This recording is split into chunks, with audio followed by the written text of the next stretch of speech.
Are you looking for more clicks on your library's emails, social media, and website? The secret may be the faces that you choose. Today, we're going to talk about the one thing that makes stock photos actually work, and this is backed by science. Let's get into it in this episode of the Library Marketing Show. Hi, everyone. I'm Angela Hursh from the blog superlibrarymarketing.com.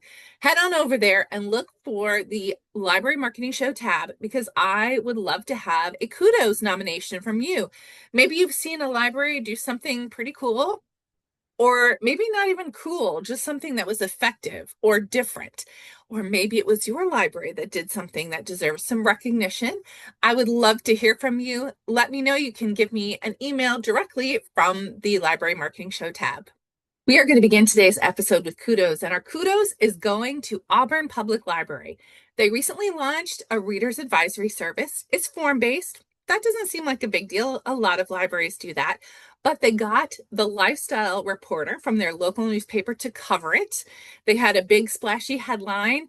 They had one of their librarians that was interviewed as part of this article, and a customer or patron that used the Reader's Advisory Service talked about the books that were recommended. This is just a really cool way to reach a new audience of people when you launch something that seems like something a lot of libraries do.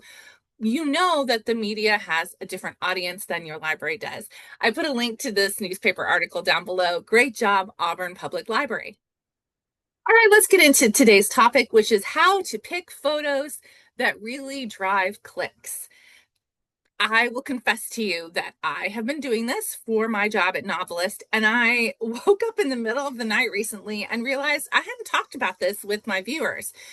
The reason I wanted to talk about it is a lot of us have to use stock photos. There are libraries that are able to take photos in their libraries, and that is great. It's authentic. In fact, there is a library that I interviewed that was able to do a whole stock photo day. I'll put a link to that article down below. Maybe you'll be able to do that at your library. But if you can't and you have to use stock photos, there's a trick that I use, and it's very simple. It is to look for the faces that show emotion expressively if you can. So things like you want joy, surprise, curiosity. So this works because we're visual creatures and visual memory is powerful. In fact, studies show that most humans, have a 98% recall for images versus an 88% recall for words. I would argue that my ability to recall words is a lot lower than 88%, but my ability to recall visuals is definitely 98%. Also, humans are empathetic creatures. And when we see someone else having an emotion on their face, we're going to respond. That response will usually be to make a decision of some sort, hopefully to use your library or to interact with something, some part of your library marketing.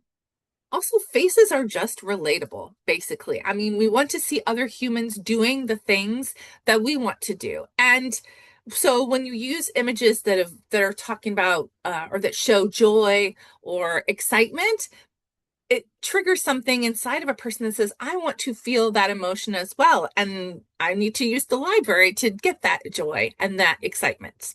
So how do you choose the right photos? This is just how I do it. You may notice that I try to use images or faces almost all of the time for the thumbnails for these videos, and I look for emotional faces. I'm looking for close-ups with some kind of clear emotional expression.